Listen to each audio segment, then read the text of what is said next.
Donc salut à tous, on se retrouve pour une nouvelle vidéo. Donc là c'est Quentin de la team. On va commencer par la présentation de mon matériel. Donc on va commencer par le bivouac et on finira par la détection, rodpod ou buzzbar. Et voilà. Donc là on va faire le tour du bivouac, vous le présenter et après on se retrouvera à l'intérieur. Donc on se retrouve pour la présentation du bivouac. Donc c'est un CDE. Donc là j'ai la surtoile et là il y a le bivouac. Donc je vais vous dire le prix déjà. Donc c'est 285. Il coûte un peu moins cher mais j'arrondis. Donc voilà, ça c'est le Yumi Discovery, 2 places. Euh, Là j'ai la surtoile entre les mains. Voilà. Et là voilà, il y a le logo sur sur les deux ranges. Non, les deux sacoches sont rangées, voilà. Donc voilà, on va passer à l'intérieur. Je vais vous montrer ce que j'ai en plus pour donc voilà, on peut. Ça on roule hein, normalement, mais bon, moi j'ai pas le temps. Donc voilà, là il y a le Becher, mais on vous en causera après. Donc voilà. Là j'ai une vitre qu'on met là sur ça, qu'on scratch. Et on peut la rouler aussi, c'est quand il pleut ça. Ou même s'il fait beau, si vous voulez la mettre. Quand il y a du vent aussi, c'est pas mal. Autrement, là vous voyez, j'ai une housse de rangement. J'ai la housse de rangement pour les barres de tension. Après j'ai pour les sardines, ça c'est les sardines de la surtoile que j'ai pas remis dedans. Là il y a le tapis de sol et ça c'est pour les sardines aussi. Et voilà, comme je vous disais, la housse de rangement, il y a toujours marqué CDE dessus. Donc voilà, donc maintenant on va passer à l'intérieur du bureau maintenant.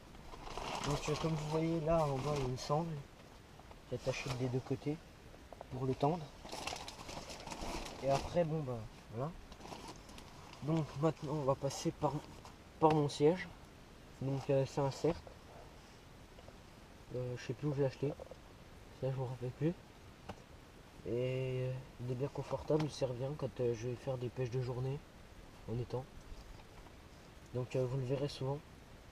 Vous voyez qu'il sert quand même, là il y a un peu de terre dessus. Donc c'est un cercle. Donc maintenant on va passer à mon butcher. Donc c'est un team car fishing. Le process butcher. Donc voilà. Pour l'instant je m'en suis servi qu'une fois. Mais bon il est bien. Bah, il est confortable après pour moi. Après moi j'essaye de pas trop acheter cher non plus, c'est pour ça. Mais bon, il est bien quand même. Donc voilà, on va passer à mon duvet. Donc voilà, c'est un Quechua. Hein. C'est pour l'instant, j'en ai pas d'autres. Mais je vais bientôt m'en racheter un autre. Je vais sûrement en avoir un pour mon anniversaire. Un duvet 4 ou 5 saisons, donc voilà. Ou peut-être 3 saisons, je sais pas, je verrai. Donc voilà, là on va passer du côté de la... Non.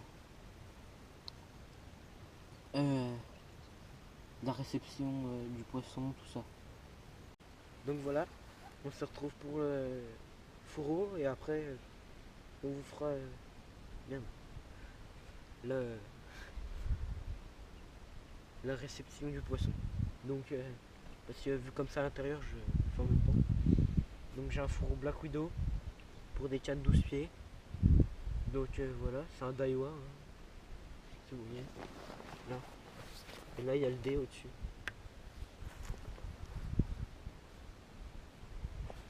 Donc voilà. Donc maintenant je vais l'ouvrir, je vais vous montrer ce qu'il y a à l'intérieur. Donc voilà. Il y a mon Cobra, un Fox, que j'avais acheté à Decathlon. Mais maintenant ils les font plus.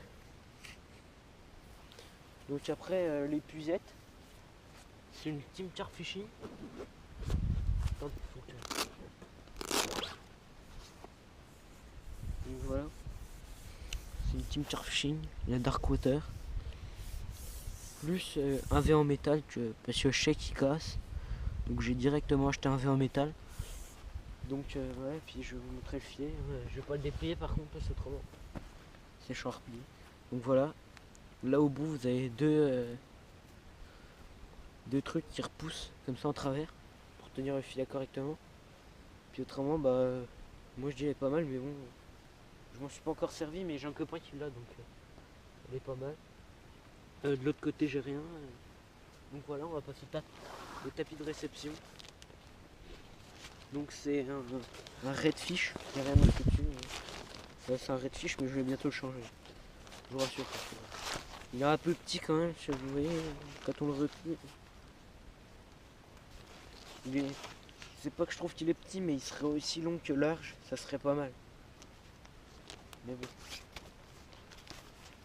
Donc voilà. Maintenant on va passer à la détection du poisson. Donc voilà. Donc voilà, là on se retrouve pour la détection. Donc on va commencer par mes pics, par mes buzzbars plutôt, et on finira par les détecteurs. Donc voilà, là c'est des buzzbars prologiques. Donc présentés dans un fourreau comme ça. Donc il y en a qu'on. Moi comme je pêche à 3 cannes, et j'en ai deux sur le buzz et une à part. Donc je vais vous montrer ça. Donc voilà, là je suis pas de niveau, mais bon, regardez. Donc du coup là c'est tout prologique, et ça c'est des Repostian Team Carfishing. Donc là vous voyez, là du coup j'ai que le pic, et là j'ai le support Team Carfishing. Donc voilà, donc maintenant on va passer devant au détecteur et aux écureuils, parce que c'est pareil, ça c'est pareil que derrière. Donc voilà, donc c'est des écureuils Mach 2, je sais plus exactement le nom, mais je vous le mettrai dans les descriptions. Des détecteurs Mach 2 Revenger SX. Et voilà, lui c'est pareil, donc ils sont présentés dans une boîte comme ça. Les les 3 sont présentés dans la même boîte que les 4, hein, sauf que là moi j'en ai que 3 dedans. Donc voilà. Donc je vais reposer la caméra et vous faire une démonstration de son.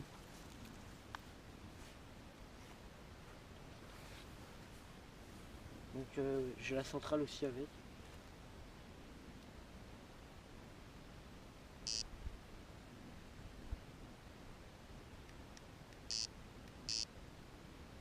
Donc là voilà, il y a celui-là de son. Il y a celui-là. Il y en a un autre encore plus aigu, encore plus aigu. Encore plus aigu.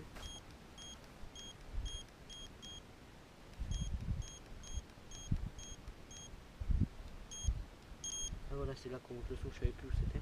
Donc voilà, je vais prendre une brindille d'air pour vous montrer, pour vous faire la démonstration, et après on fera avec la centrale. Déjà ils font déjà du bruit, mais la centrale elle en fait plus, donc voilà. Donc je vais prendre la centrale, regardez, c'est celle-là. Donc je vais allumer. Donc voilà, là je suis pas à fond encore. Donc je vais reprendre un bout de feuille, et je vais passer la centrale au caméraman. Donc voilà. Et on va refaire du play. Donc voilà, je reprends un autre bout d'air parce que ça marchait pas.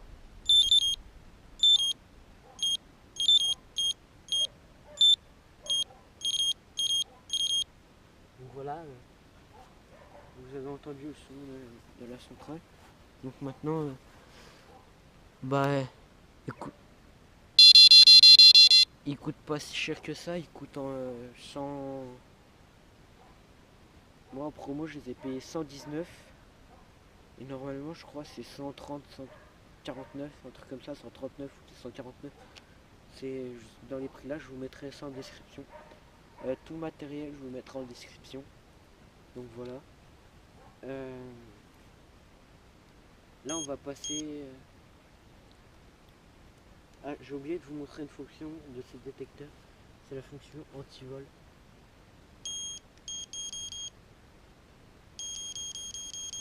Et là quand vous enlevez. Si vous enlevez votre canne, et ben ça bip. Vous avez vu, moi j'ai fait pareil avec mon dos. Donc voilà. On va passer à l'intérieur du biwi et puis voilà, on va aller faire la présentation du carriole et ce qu'il y a à l'intérieur. Donc voilà, on se retrouve pour le carriole. Donc là, il y a déjà 2 poches à l'entrée, 2 sur le côté et derrière il n'y en a pas. Donc je vais vous montrer déjà dans les 2 premières poches ce qu'il y a. Désolé pour les voitures qui passent. Mais... Donc là, j'ai mon fluoro Daiwa en 26 mm, donc 26 centièmes quoi. Donc voilà. Maintenant je vais m'adresser Nix en 60 centièmes qui fait du 22 kg. Et maintenant il y a mon fil Daiwa Infinity Duo en 0,36 centièmes, donc ça fait du 10 kg. Voilà. Je vais mettre dedans. Dans l'autre poche, il me semble qu'il y a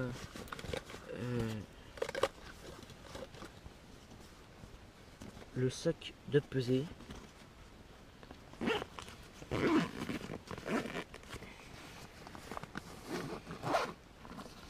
Ah non, dans cette poche là, il y a, bah vous voyez sur le dessus Nutella, mais non, c'est pas du Nutella. C'est des Krabben Krill boostés avec un boost IF1. Et les autres, c'est des IF1 boostés avec le boost IF1, tout simplement. Voilà.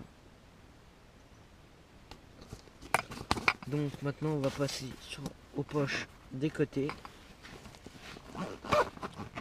Donc on va faire celle-là en premier. Voilà. Donc dans celle-là, il y a mon peson, un Redfish. Le V, tout simplement le V en plastique de l'épuisette. Le sac de pesée Redfish encore. Voilà. Oh, une tache de terre. À l'intérieur, j'ai les crochets qui sont un peu rouillés parce que je les avais laissés avec le sac de pesée qui est un peu mouillé. Mais du coup, je les ai repassés à la brosse métallique et ils sont un peu moins rouillés, on va dire. Et voilà, c'est bon, voilà. Ouais. Donc pour cette poche, on a fini. Voilà. Donc on va passer à l'autre poche.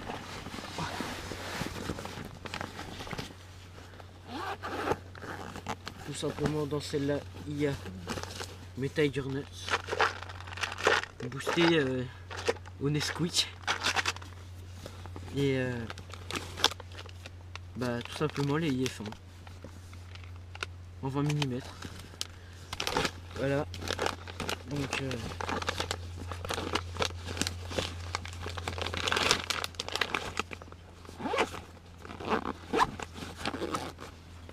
donc maintenant on va faire la poche du milieu. Donc voilà. On va commencer par ma boîte à bas de ligne. Donc une Mac 2. Donc voilà. Là j'ai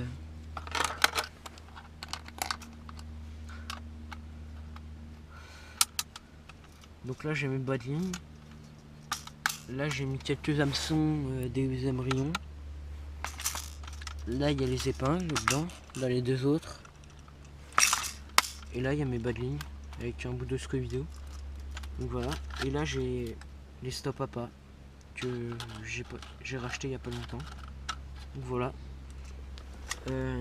Si vous achetez une boîte comme ça et qu'il vous manque ce côté-là en mousse, n'hésitez pas à leur demander pourquoi il n'y est pas, parce que moi je me suis fait avoir, j'ai pas regardé, et j'ai regardé quand j'étais chez moi et je l'avais pas. Du coup le gars était super sympa avec moi, je vais tourner et il va me changer. Donc voilà. Donc maintenant on va passer aux fraises Scopex. Voilà. Donc voilà, c'est moi qui les ai mélangées, les fraises Scopex, hein. C'est des Active Bay. J'ai pas pris le paquet parce que autrement ça fait trop lourd dans le carriole. Voilà, là c'est les fraises. Au-dessus il y a les fraises Fun Fishing et en dessous les fraises Active Bay.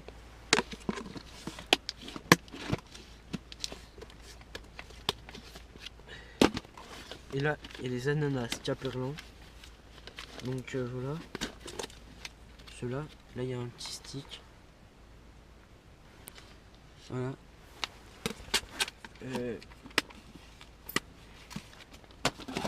Et là les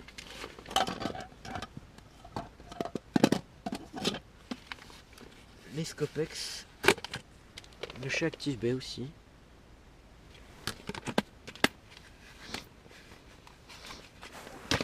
Donc maintenant on va passer au PVA.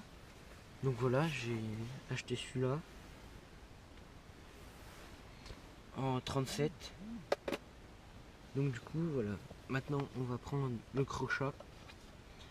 Voilà, j'ai acheté le crochat Corda parce que c'est le moins cher qu'il y avait dans notre magasin à Pacifique.